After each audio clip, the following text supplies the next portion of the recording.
Mbote mbote bandeko balandi à Casa Lion TV, nayebi ki boza branché, boza connecté, boza vraiment ébélé esika nyonso bozwami na Afrique, na Europe, na Asie, na Amérique, na Océanie, partout esika bozwami nayebi ki boza vraiment branché, boza connecté, bozo zela émission na bino oyo bomesana polanda Congolais à la claire. Émission na biyo nanga Congolais à la claire eza émission oyo tolobelaka plus pour na mboka na biso Congo. Bien sûr biso ba oyo na ba bino ba oyo boza na mboka te boza libanda mais totikala na Congo. Pourquoi totikala na Congo? Parce que tango ba boti yo tobimaka mutolo. Mitolo na biso wana bakundaka ngo na RDC. Donc tango bakundi déjà mutolo na yo na RDC mutolo wana ekomaka mabele. Donc mabele wana ya Congo eza yo ezanga. Donc ata oza libanda cela n'empêche pas tolobela makambo oyo ezo senga pona mboka na biso. Donc kosunga mboka ezaka na mbongo te, kosunga mboka ezaka na mandoki te, kosunga mboka eza contribution na yo kozala pe na ba idée, na ba débat, na ba conférence. Nde yango lelo naza na siège na bureau ya mwana mboka na kombo ya Dido Mafema oyo aza représentant ya MPC ma part pour le Congo awa na Angola. Tu vois qui vraiment poto solola na ye pona mbutu oyo ezoleka na mboka na biso boyebi ke batu ya opposition basala qui marche na bango tolobaki non toko fanda bote il faut to kende ko luka honorable Dido Mafema to me kampe ko solola na to sala ba analyse sur makambo oyo ezoleka na mboka na biso tozo yamba honorable kala mingi te vous allez déjà prêt vous zapete puisque ba TV na bango nyo son minute et l'eau exact donc il y a rien là-bas quoi. Il n'y a que si ne beaucoup landa et puis beaucoup savourer beaucoup allez vraiment satisfait donc Tokota Tolanda honorable Dido Massa voilà ka ndenge na otu Sabino bandeko balandi tuyaki awa na siège ya MPCL Angola pona koyamba ndeko na biso mwana mboka Dido Mafema poto solola na ye pona makambo oyo ezoleka na mboka na biso mbote ndeko honorable ndeko mwana mboka merci papa tuyaki vraiment le loto to solola na yo parce que je crois tout ça libanda mais tout ça pe na Congo nayebi que oza vraiment connecté oza bien informé par rapport ya biso yo oza honorable mouvement nyonso makambo nyonso ndenge eleka na mboka Congo ozalaka mieux informé que par rapport ya biso bapandisa parce que yo bengaka ngo opesaka nga mpe bainformation mosusu yango nalobaki non makambo oyo ndenge ezoleka boye na mboka tokofanda boye te fo toya tokutana na mwana mboka honorable Dido Mafema fo tosolola na yo honorable par rapport ya mutu oyo ezoleka na mboka na biso honorable marche à opposition oyo bandeko na biso Martin Fayulu Moïse Katumbi na Delice Sanga na Matata Ponyo baoti kosala est-ce que idée na bango wana o bango bazwaki ya kosala marche yo tant que honorable impression na yo ezalaki nini mwana mboka eloko ya biso na élection na kanisi ndenge bokanisi ngai mpona représenter parti monene ma part pour le Congo na diaspora na Angola nandangisa nandibisa motuna oyo otuni ngai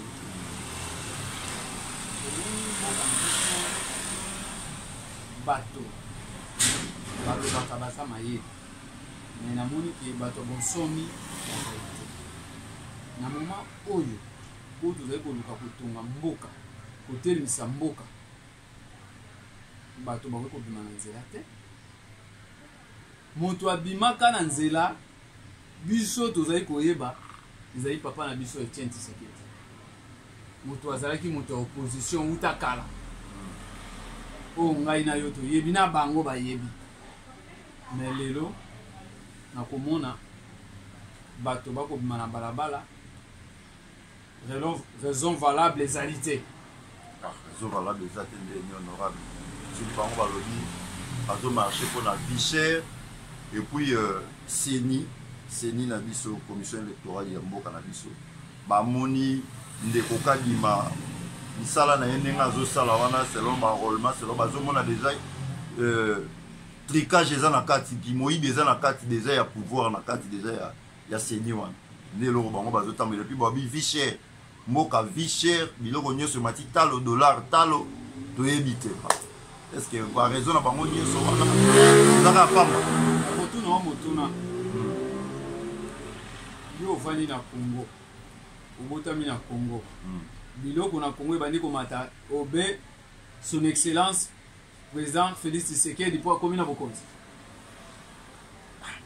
bango babi par rapport à Kabila tango Félix Kabila sali est cher makasi mal de 18 à 20 ans bobimi na nzela te mpona biloko emati son excellence Félix Etienne Tshisekedi akomi mokonzi bobimi na nzela mpo biloko emati Congolais Papa Etienne Tshisekedi na président na biso actuel Fachi banda osala bamarche banda koréclame bo bandeko na biso bakosi timanga bakufa mpona marche na bango ezalaki na raison valable et objectif concret concret bango bazosala eza valable te na réalité ya mboka yo ozali komona mboka ndenge mboka ekendeki mokonzi aza kobunda amata akita mboka na biso tozali na makambo ezali sérieux ndeko honorable liti ya IDPS ezalaki nini un jour so IDPS azwi pouvoir état de droit ezalaki état de droit soki bazwi pouvoir démocratie état de droit motu nyonso aza libre d'expression tout ça mais c'est comme si état de droit yango ezomonana mpenza te puisque bobima na nzela babeti bino tomoni na image ya mwana moko bazobeta ye mpa bapolisier bazobenda ye vraiment est-ce que image wana tant que honorable yo omonaki yango ndenge nini makambo oyo koloba biso na IDPS ndeko na ngai Armand Tungulu yo yebi ti akufa na Kinshasa nayebi mama Armand Tungulu mais bato babimi na nzela mort eza te bo remercier son excellence président Félix Tshisekedi bon non c'est quand on a régi non c'est quand on a régi tout kenelo on a régi botala non marche yango ndenge ezalaki botala vie nanga Moïse Katumbi chapo nazoki mamango na jeep lacrymogène bomona ndeko na biso Mike Mukeba ndenge vraiment ba policier bandeki kondongwana na ye toke dans la régie tous les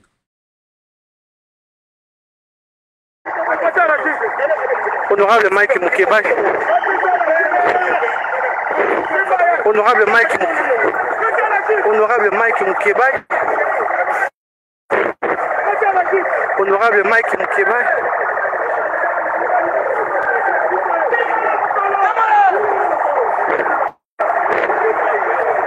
Mike Mukeba,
Ça chauffe.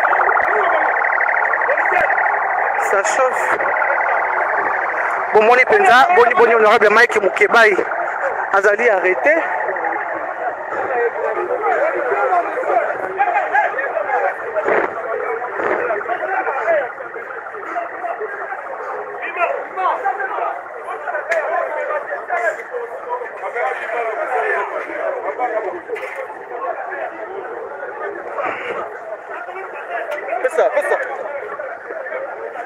CSTV. Ok, na liboso papa mate papa. Ah, ma bande ezouta. Ezoya en désordre.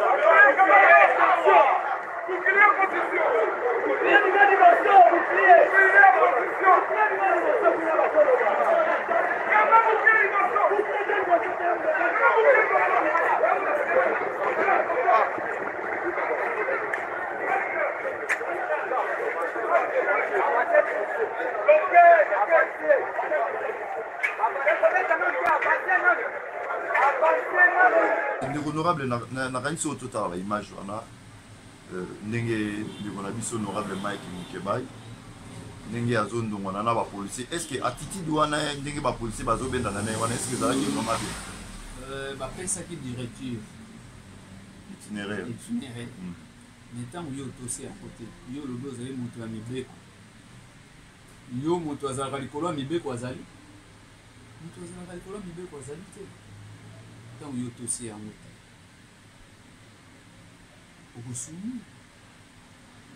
ah donc ce qui bango bakutani na makambo bakutani nango c'est par rapport ya itinéraire o bango bapesa ki bango itinéraire ouais na zape na image moko awa ya général Kasongo ndenge azo expliquer par rapport ya itinéraire o bapesa ki bandeko na biso ya opposition et non senga na régie batela biso na image wana total. La décision de l'autorité urbaine, le gouverneur, qui avait autorisé la marche de l'opposition, en commençant par Sakombi, en passant par Benseke et puis Kassavou jusqu'à IMK. La Ligue des jeunes est autorisée aussi à marcher, en commençant par Rond-Point Ngaba, université jusqu'à l'école Saint-Raphaël, tandis que la Ligue des jeunes de l'ACP devrait tenir son meeting au stade municipal de Massina. Alors, nos frères de l'opposition n'ont pas accepté la décision de l'autorité urbaine. Ils ont violé l'itinéraire. Je crois que dans leur stratagème, ils voulaient créer des incidents. N'eût été l'approche de la police pour dialoguer, on allait avoir beaucoup de casses. Aujourd'hui, il y a eu beaucoup de provocations, il y a eu beaucoup de stratégies de leur côté pour nuire. À Saint-Étienne, la police a bien travaillé. Malgré les dérapages de certains policiers, il y a eu des policiers qui sont mal comportés, qui ont tapé sur un enfant. Nous avons arrêté 3 qui sont cachés, qui seront déférés à la justice pour répondre à leurs actes. Les enquêtes sont en train de continuer. Les bilans partiels, on va vous dire que nous avons des côtés de la police 9 blessés, dont 2 qui sont dans un état critique.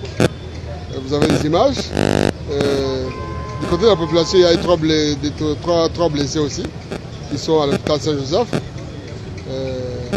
Il y a aussi une journaliste qui a été vandalisée par des Koulouna. On avait déjà parlé des Koulouna qui étaient achetés par nos autres, qui ont vandalisé une journaliste qui a été victime. Je crois qu'elle va porter plainte. Il y a le social de Kianza qui a été attaqué, saccagé. Ils ont voulu incendier. Heureusement pour nous, la police a intervenu. Alors, le bilan partiel, c'est celui-là. Nous avons 14 personnes interpellées qui sont chez nous, qui ont violé l'itinéraire, qui ont brutalisé, qui ont violenté, qui ont jeté un projectile aux policiers. Voilà le bilan partiel. Le bilan définitif, vous l'aurez dès que nous aurons tous les éléments, dès que nous aurons réuni tous les éléments. Voilà, merci. Nancy Boto dans la image. Honorable Yomoro dans sa totalité, il a confirmé comment Général Kasongo bango bien que après ça qui bango itinéraire, mais bango va respecter itinéraire té yango et ça il va faire le sommeil mais honorable. Malgré bah respecter qui bah itinéraire au bah après ça qui bango. Pour la mine est-ce que façon la police a se comporter au moins que des violences. La police tolérant. Nous allons na Kinshasa, nous faisons na Kinshasa. Yo mwebi bato lolenge bakufi na régime eleki. Lemsu bato ko beta masolo lelo. Yebite po mokozi na biso azali na molimo wa compassion. Po azali motema boboto. Ndeko na ngai biologique. Amatungulu. Oh, azaki ndeko biologique. Oui. Bato ba ko sakana ko bimana nzela ko finga chef de l'état ko loba n'importe quoi. État de droit. Mokonzi azali na motema compassion. Batala tango ya kala. Bango bande ko bimana balabala. kosala baventure bakosala congolais zala clair congolais tika kokota na buzoba nde honorable bandeko opposition balobi bino bolobaki opposition ya pete bolobaki na bango opposition ya pete mais ndenge bazomona ndeye bokomobanga bango so poso eza opposition ya pete po ani te botika bango batambola na bango librement opposition ya pete akopesa kanyaka opposition ya pete apesaka kanyaka voilà yo vandi na papa Tshisekedi mbula combien yo oyebi yango apesaka kanyaka tout justement honorable likamolobi ya kanyaka naza na image moko ya papa pardon s'il vous plaît na technique botiela biso na image oyo ya bana kanluka bazoreklame ke baya kopesa bango mbongo epa bato ya Moïse Katumbi biso te bana kanluka bango wana bazoexplike bino ndenge bamemelaki bango mbongo na ndenge baboyeki na bango koya marche bola tofandaki tomoni bayeli biso bambongo na bapolo po tokende makambo ya marche ya lelo tozwi mbongo toza nango tosimbi yango tozwi na bapolo me marche wana tokokende yango parceke tozomona ke toza na nsima ya président Fati mokolo moko te totika komona président moko te banda kaluka esalama oyo akoki kobongisa kalu yango biso tolobi boye bajeune nyonso ya kaluka tozali nsima na yo papa Fati tozali nsima mpe ya papa Mboso Kodia Pwanga tozali mpe nsima ya Samuel Bemba Kabu mutu moko te akoki kolengisa biso mpo na mbongo tokosalela makila bajeune tolingi te na kati ya kaluka oyo tozambuye lisusu toza na nsima na yo papa kobanga te mwanga nde babiloko oyo tozotumbango na miso na bino merci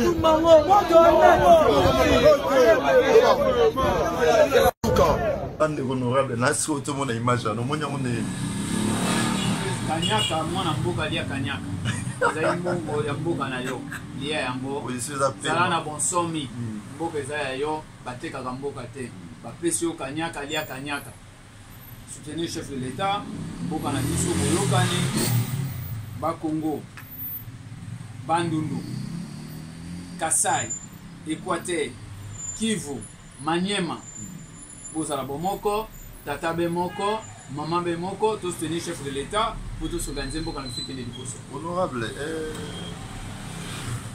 ndeko Moïse Katumbi c'est totally bien en opposition na bango nyonso nde baza wana moto azalaki vraiment collaborateur plus oyo solola bien na président de la république Fachi Beton ezalaki ndeko na biso Moïse Katumbi ndeko Moïse touti olanda ye toza na image moko mpe ana osenga mpe bakotia yango ndeko Moïse Katumbi azodeplore azoregrete alobi mutu mosusu nde akokaki kosala makambo oyo bamoni wana mais président Félix te nde mutu ye akokaki kotinda babeta bango balacrymogène batraite bango de la sorte est ce que réclamation wana ya ndeko Moïse Katumbi yo moni yango nde accusation oyo ndeko na biso alobi na ndimi yango te mokonzi ya mboka ye akoki kotinda te babeta bato homogène ezalaki basoda baza koankade bana oyo bazali kobamba mabanga contre bamapinga tomoni yango mwana moke azokoagrese minere mwana moke azoagrese policier minere wana ezali bana oyo baliaki kanyaka kozanga éducation babi mwana wana otaki classe azalaki na saki honorable zwa bavideo ozali mopanzisa yango tala bavideo okomona mwana wana asimbaki mabanga ebele aye aza koagrese police aza koagrese policier donc azali minere oyo azali bandi mais okola chef de l'état azali papa na mboka mobimba na compassion na ye namonaki azali na molimo ya compassion akei tina hôpital kotala na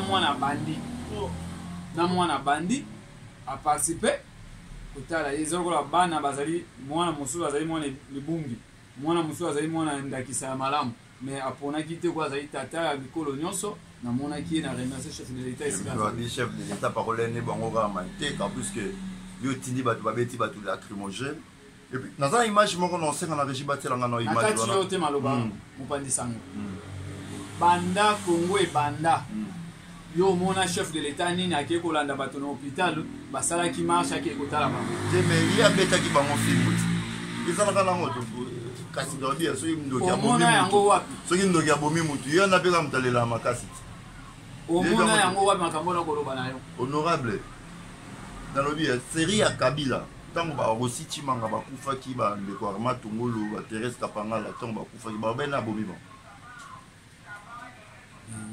tobanda koloba na ezalaki Kabila siko lelo ntango bapolisier na biso bazobeta bato bakokota na hôpital bato bazokende basokoto banayi moto asala bango babomi moto te moto akufi aza te ngana obi te babomi oyo babeti polisi asali mosala na ye ndenge esengeli polisi wana siko polisi ya nani moto moko akufi na mokili na Kinshasa azali te tolobi te moto akufi honorable s'il vous plaît tolobi te moto akufi na bamarche oyo eleka na Congo yo moni journaliste moko to yana bapasoli ye motu nasenga image senga image botiala biso image wana ya ndeko mwasi oyo ya journaliste oyo président de la république akende ota na hôpital botala ndenge bapasolaki ye motu bota image merci. C'était une tentative de forcing qui n'a pas marché pour ses opposants. Et le non-respect par ces derniers de l'itinéraire préalablement établi avec l'autorité urbaine pour la marche du 20 mai a provoqué quelques échauffourées dans certains coins de la ville de Kinshasa. Au nombre des victimes figurent près d'une vingtaine de policiers et un mineur dont la brutalité dans l'opération de maîtrise a été unanimement condamnée. C'est pour leur apporter un réconfort moral que le président de la République, Félix-Antoine Tshisekedi Tshilombo, a fait la ronde ce lundi des centres hospitaliers ayant reçu ce malade. Le chef de l'État a visité en premier le jeune Roger Massassou, interné à la clinique Promédis du quartier des Bonhommes, à la suite de son interpellation brutale.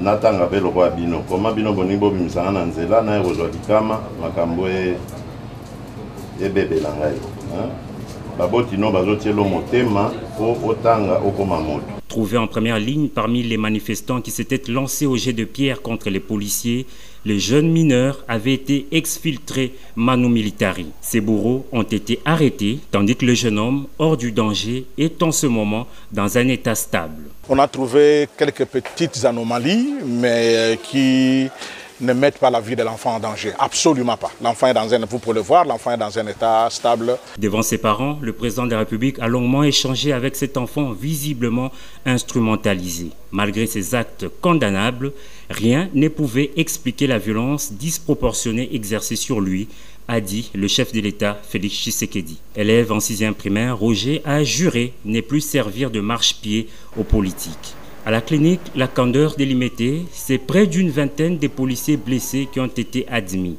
Les blessés légers sont sortis d'hôpital ce lundi matin, tandis que d'autres portent encore des symptômes de traumatisme. Malgré leur état relativement stable, ils attendent des examens approfondis. Aux premiers citoyens du pays, ces policiers ont raconté le récit des attaques à la machette et autres gourdins de la part des gangs coalisés. Réconfortés par la visite du président de la République, ces policiers ont réaffirmé servir sous les drapeaux malgré les attaques subies. Le chef de l'État a bouclé sa tournée par l'hôpital HJ de Limete, première rue, qui a reçu au service d'urgence la journaliste Jeon Djoko de la web télévision Congo Lisanga. Elle était prise en étau par deux gangs qui voulaient lui ravir son matériel de travail. Après avoir résisté, elle s'en est sortie avec un coup de machette à la tempe. Sa vie est hors du danger et elle poursuit des soins appropriés. Partout où le chef de l'État est passé, la prise en charge est assurée par l'État congolais. Il faut dire qu'aucun mort n'a été signalé ni constaté, contrairement aux rumeurs répandues dans l'opinion publique.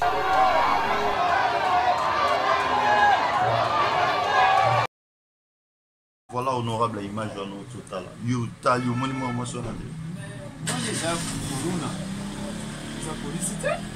Police ou agressé journaliste yo monte police en met hôpital bazolo baki IDPS aïtisa qui va jeune babima pe na ba machine ezali kuluna police na biso akosala mosala ya kosakana te.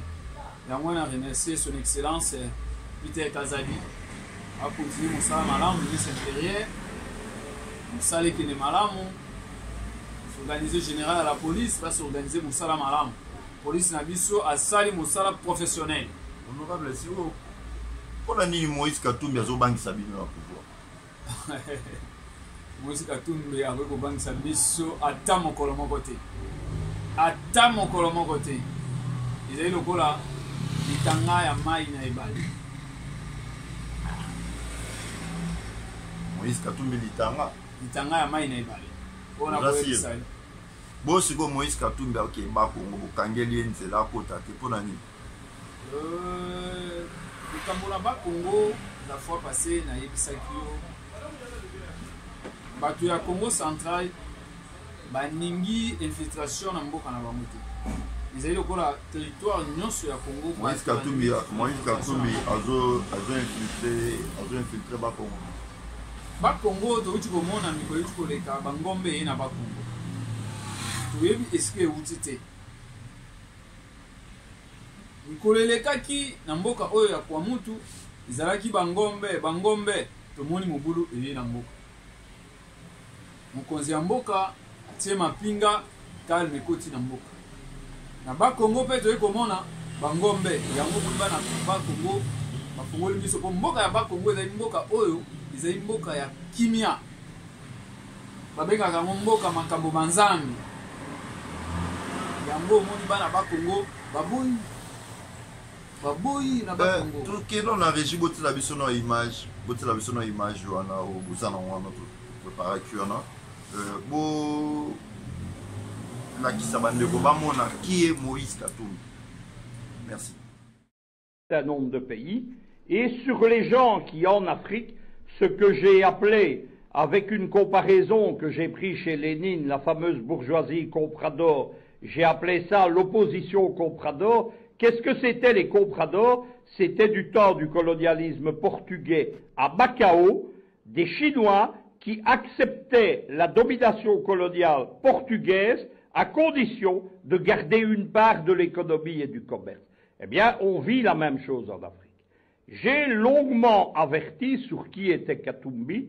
On est, avec le mandat d'arrêt international, dans le noyau, le fond de l'affaire. Si vous suivez les médias occidentaux, on a bâti une grande légende autour de Katumbi, on appelle ça une storytelling, c'est-à-dire qu'on vous invente la vie de quelqu'un. Il y a notamment un film, Katumbi, gouverneur du Katanga, qui a été financé en partie par Arte. Arte, ce sont les gouvernements de Paris et de Berlin, c'est de l'argent public. Et on nous expliquait que Katumbi était un honnête homme, que c'était quasiment le seul politicien congolais honnête, alors que c'est un affairiste qui a livré le Katanga aux multinationales. Ça, c'est un aspect du personnage. Le deuxième aspect, c'est l'affairisme. L'affairisme, qu'est-ce que c'est? C'est que Katumbi, il appartient à une très grande famille affairiste qui s'appelle en réalité les Soriano. Lorsque vous fouillez dans les dossiers Katumbi, vous voyez qu'il est détenteur de 3 passeports différents, avec 3 nationalités, et que dans ces passeports, il ne porte pas le même nom. Il y a notamment un Moïse Soriano, qui conclut les contrats Soriano, Katumbi, Katumbi bis, on ne sait pas très bien. Troisième chose, Katumbi, c'est le choix d'un scénario politique. C'est l'homme qui a été choisi dès les années Obama, le fameux sommet USA-African Leader, nous sommes à l'été 2014, il a été choisi comme l'homme qui était chargé de dégager la cible principale de ce qui est devenu le printemps africain, qui était Kabila. Kabila invité au sommet USA-African Leader et qui s'est vu opposé à une conférence de presse à John Kerry, qui était le ministre des Affaires étrangères américain de l'époque, et le but était très simple, c'était d'humilier Kabila, qui a été sous-estimé et qui a compris directement ce qui se passait. Que devait être Katumbi? Katumbi devait être le candidat unique de l'opposition. On a, mais les Américains ont l'habitude de le faire, surestimé sa popularité, et on lui a bâti les moyens de ses ambitions politiques. C'est-à-dire qu'il a été pris en main par des réseaux américains, de l'administration Obama, de ce qu'on appelle les vitrines légales de la CIA, de George Soros, ce sont toujours les mêmes gens, et de l'OTAN. Il y a une fondation qui est l'Atlantic Foundation aux États-Unis, c'est la principale fondation de l'OTAN aux USA, c'est elle qui a parrainé Katumbi. Katumbi, qu'est-ce qu'on a fait? On lui a créé tout d'abord une ONG puissante, dont le but officiel, ne souriez pas, ne riez pas, il n'y a pas de quoi, c'est le panafricanisme. C'est la première tentative d'ailleurs d'utiliser le panafricanisme contre les panafricains et contre l'Afrique, puisque c'est un faux panafricanisme. Voilà, honorable, tout à l'image, Moïse Katumbi Azali, Moutou Oyo, impérialiste, Mindele Bandé pour préparer pour la AIA, pour la balkanisation et la RDC. Est-ce que c'est ça? Yo, on a un beau canin, tout ça, il y a un beau canin. Aucun démarrage, il faut avoir visa. Yo, yo, quand les Cambouana ont un beau canin, Congote, Moto a zali moins un beau canin.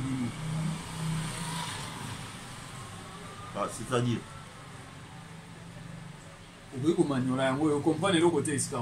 Manyola lingala wana lobi na lingala voilà na langi ya bapaya te na lobi ya mona comprendre façon zoloba ngolo baneti ki ngana zana Kinshasa mais pona ke ba Congo fona de et salama na mboka ni est-ce que nani mutasali bon et le bamaka yo yebi ya mboka ba ya mumu bana Kinshasa bana ya Congo bato fungoli miso bakosa bango te kanyaka lia kanyaka soutenir chef de l'état to va na bomoko kanyaka lia kanyaka c'est vrai na ngolia ya kanyaka ezali mbongo ya mboka na biso na lai kosenga honorable dit tozala bomoko tata be moko mama be moko to soutenir chef de l'état pour mboka na biso ekende honorable alobi to benga na bato yo badongolo miso o bazali koya kobebisa ko corrompre bato koya na bamakanisi kilikili zwa kanyaka lia ezali mbongo ya mboka na biso bana mboka bozolanda biso na yebi ke boza vraiment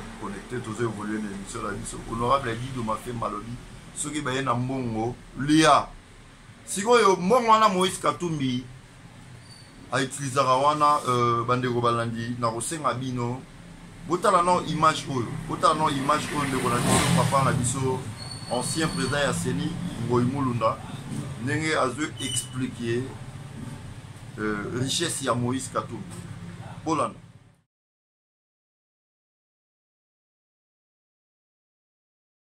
Arrive, il est reçu et le président dit avec un jeune entrepreneur comme ça, il faut qu'on puisse promouvoir la classe sociale. On permet au gouverneur Katumbi d'acheter une mine de la Gécamine. Il l'achète à 6 millions de dollars. 6 millions de dollars. 2 semaines plus tard, la bourse monte, le gouverneur revend la mine à 95 millions de dollars. 95 millions de dollars. Le pays a perdu. Je donne un exemple qui est clair, parce que je ne voudrais pas dire des choses, parce que mine. 95 millions de dollars versés dans quel compte? C'est à lui. Parce qu'il a acheté la mine. Il vous donne 6 millions de la honte pour le gouvernement. Tout le monde le savait à l'époque. Mais c'est clair, c'est une femme qui est connue de Mme Brice Temini. Il a acheté. Et on lui a vendu ça, il n'a pas volé. On lui a vendu ça à Moïse. Et Moïse est allé vendre, il a eu seulement 5 millions. Je vous donne un autre exemple. Et pourquoi ça n'a pas été condamné à l'époque? Moi je vous parle maintenant. Vous avez posé une question, laissez-moi répondre. Tenke Fongurume, à 180 collines, pleines de cobaltes et de cuivre.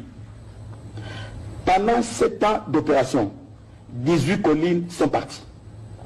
Et quand tous les miniers qui sont là, ils ne payent que la taxe d'exploitation, mais la valeur de nos minerais sur le marché, on vend à combien? Le Congo n'a pas ça.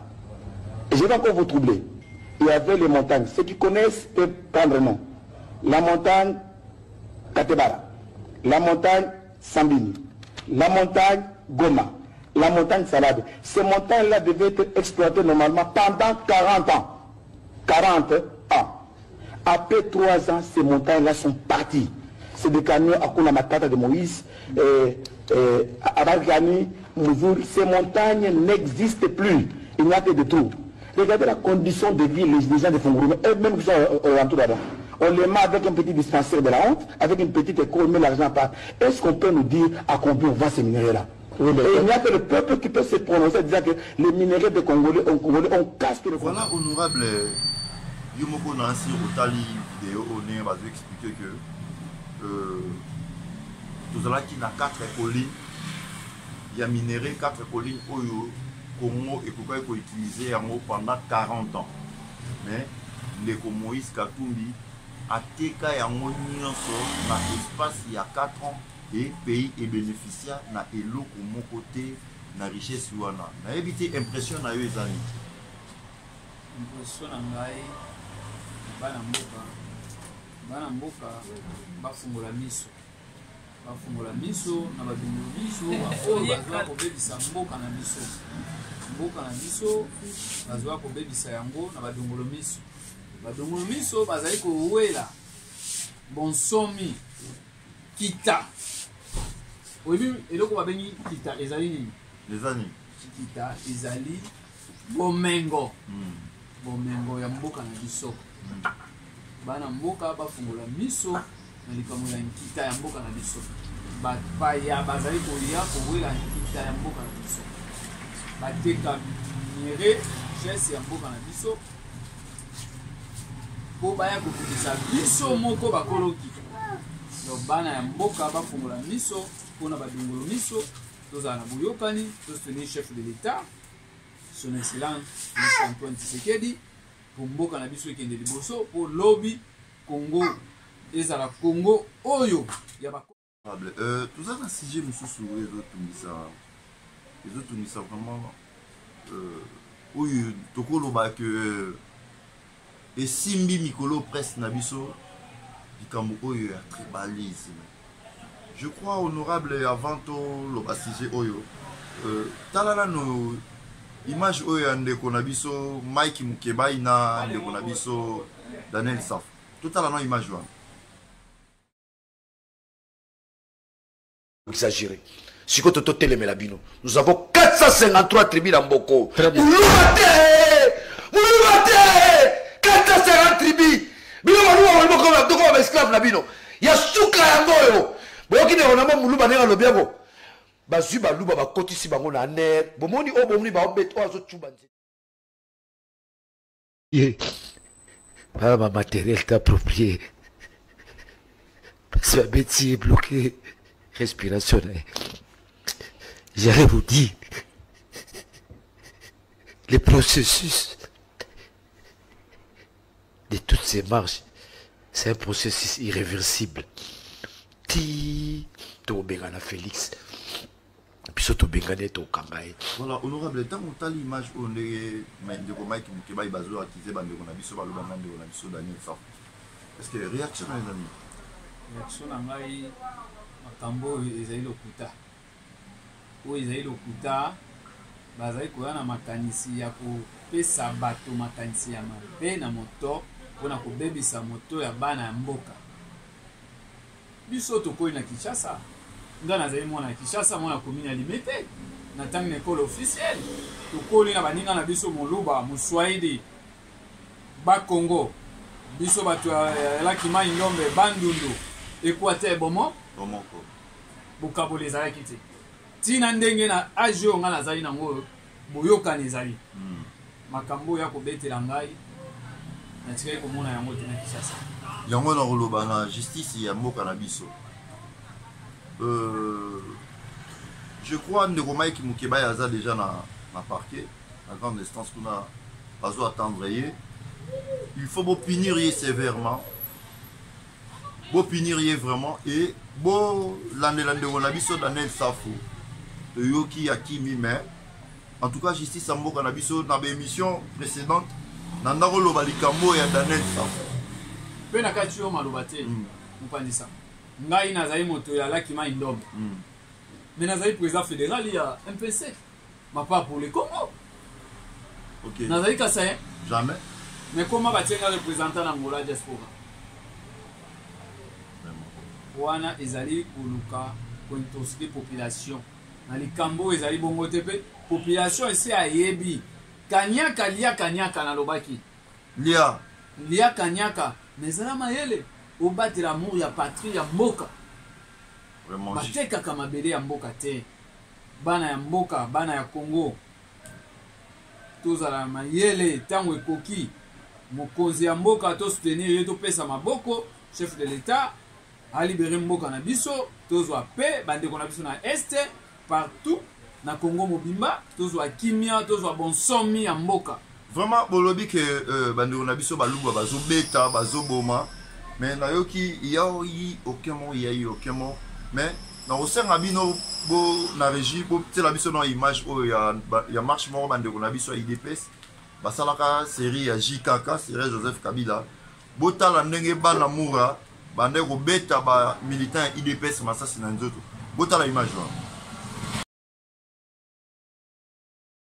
En République démocratique du Congo voulait que leur dernier jour de campagne soit un succès, mais il s'est terminé dans la violence.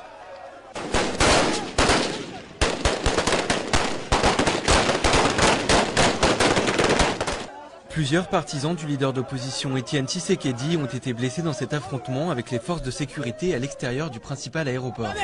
Ils tirent sur les gens, juste comme ça.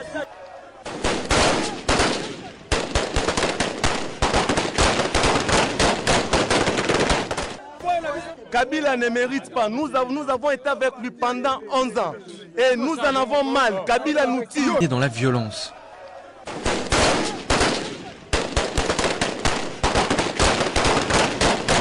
Et nous en avons mal. Kabila nous tire. Nous demandons de démissionner dans l'immédiat. Il ne mérite pas de diriger la RDC. Vraiment honorable. Tant que l'image, on a bazo beta bandeko na biso masasi na nzoto na réaction ya bandeko na biso opposition lelo ndenge bazolo baki IDPS azo comment dirais-je azotique expression azotika ba IDP azotika opposition c'est comment dirais-je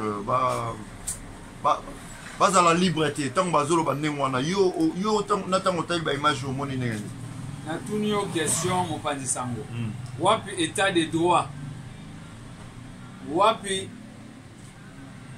violation à droits humains o bango balobaka bato bakokufa bakoboma be bato mandoki ekobeta na nzoto ya bato po tomoni pena induki pena batie boye boye te me boye tomoni vraiment wapi assistance à personne à danger droit de l'homme ezali wapi lelo nde komi droit de l'homme Tshisekedi azoboma bato Tshisekedi abomi moto te son excellence azali na molimo ya compassion na kosenga na mokonzi ya mboka ministère ya intérieur ebanda kokanga aner abanda kokanga mokonzi ya mboka motema ya maweleki ye mingi aza kozokela maboma azali komema makambo na lolenge ya bonzambe bango badongolo miso balingi kobaloka kokosola bakonzi ya mboka makambo totali lolenge ngai na yo nde bakobeta bato masasi na vraiment bakonzi ya libanda bazalaki wapi vraiment état de droit ezalaki wapi CPE ezalaki wapi po lelo lelo ekomi son excellence président Félix Etienne Tshisekedi azali kodéfendre mboka azali kodéfendre mabele nde lelo komi o CPI kokosa makambo par-ci par-là au CPI tukosona mboka bofungola miso neti problème oyo ezotungisa mpe biso mingi kote na bino kuna ya mai ndombi wana kotakuwa mutu problème oyo bandeko bazokufa mikolo nyonso bazokufa bandeko bateke oyo bayaka makambo oyo biso toyebaka ngo te makambo oyo honorable explike biso nanu yanola biso nanu na likambo oyo toyeba nanu makambo oyo euti yapi ya bateke na bayaka makambo oyo euti ezali haute politique euti na mabele nalobaki mikolo eleki batekaka mabele ya mboka te makambo oyo ifale kotala bachef coutumier oyo bana ya Congo mabele ya mboka batekaka yango te yo koteka mabele 5000 hectares 3000 hectares bana mboka bakovanda wapi batekeli nani 5000 hectares honorable batekaki mabele ya mboka yango bakonzi ya mboka il faut batala chef coutumier wana malamu balandela makambo ya mabele ya bana ya mboka bato wana bakovanda wapi peuple wana bakovanda wapi soki nalandi bien c'est kozolobelaki makati mabele ya mboka bakoki koteka mabele ya mboka ngakati mpe na obi yango wana mpenza natekela na Joseph Kabila mabele wana wana ekozala combien de temps mabele ya mboka biso totamboli na mokili ya libanda mabele ya mboka batekaka yango te mabele ya mboka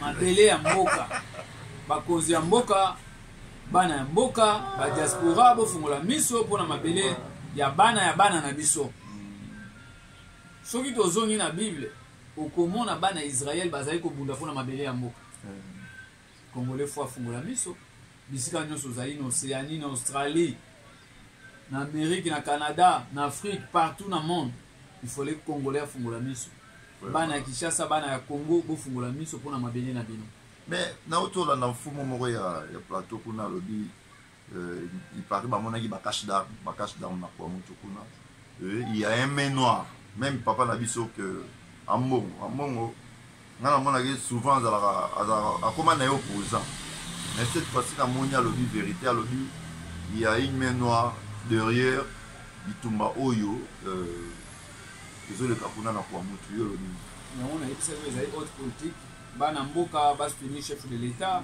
ministre intérieur tosengi mpe na mosala na aner mosala esama makasi mpo kotukuna kimia ekota na mboka na biso mpona insécurité wana tozali kosenga congolais esika nyonso azali abanda kodenonse mpona mboka bapaya tokendaka okomona mama ya mokolo aza kodenonse donc congolais esika nyonso azali afungola miso mpona mboka na ye vraiment honorable totomona papa na biso Denis Kanima bandeko ya libanda bayaki osala audit na CENI ça c'est bon donc kala mingi te tokende sikoyo mpona makambo ya dépôt ya bacandidature babanda déjà kobongisa donc ceux qui totali bien dans quelques mois déjà tozokende na baélection ya 2023 honorable yo sikoyo na part na yo awa na Angola ozose préparer ndenge nini na MPC L Angola po yo ndoza représentant ozose préparer ndenge nini est-ce que ozo préparer bandeko oyo yo kambara awa Angola mosala ezali kotambola malamu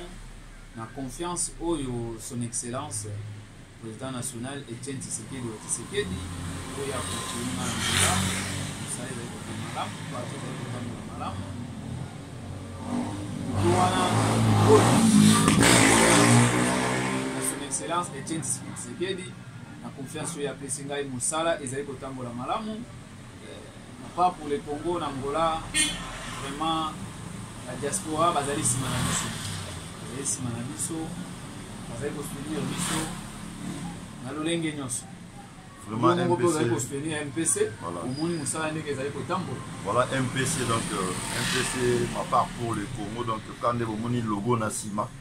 Donc yeso Tébrique, na personne na Tébrique de to construire mboka na biso en tout cas de ma part non féliciter vraiment honorable. Pour ande toujours bana minutes au toza na siège toza pena na siège il y a na bureau ya MPC Angola awa penza musala ezo sala makitoko MPC Angola ezalo kwa ba parti biso to mona te parti batambola na ona sali pena na fara te awa pena siège na linde to sola to na bureau awa et pas honorable to ye ko solola na ye to ko senga kaka autorité morale Etienne Tshisekedi wa Tshisekedi opesa mona mboka lisusu makasi lisusu au soutenir d'une manière morale financière pour musala oyo sengaka équipement donc ce équipement eza makasi tokotambola makasi tokopanza sango tokorassembler bana mboka po musala na biso vraiment ekende bien honorable tokomi kochite tokomi vraiment kochite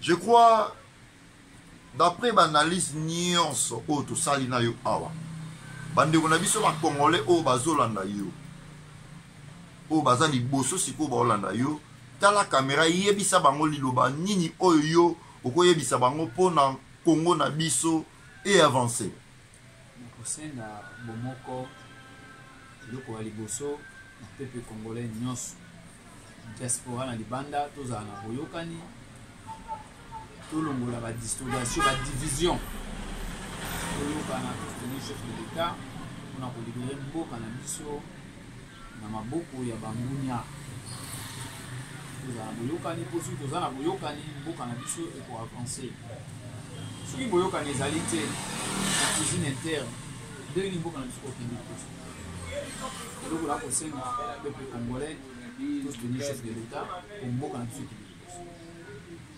Vraiment tout soutenir chef de l'État pour Mboka na biso ekende liboso. Merci honorable Guido Mafema, merci na régie bandeko nyonso oyo bazalaki na nsima mpona bando osonga biso vraiment mpona mosala oyo esalama kitoko bolanda bandeko nyonso ya MPC ya monde entier napesi bino mbote napesi bandeko balandi nyonso ya kasa lotiki bosabone massivement partager émission oyo et désormais tokobanda koyamba honorable Guido Mafema to bando sala na analyse. Il y a chaque mouvement ndenge mboka na biso zotambola et to bando pesa bino mouvement position ya mboka na biso à chaque fois na émission au congolais à la claire. Donc chaque semaine to bando pesa bino numéro ya sika pona boyebaka évolution ya mboka na biso. Merci Nzambe apambola bino.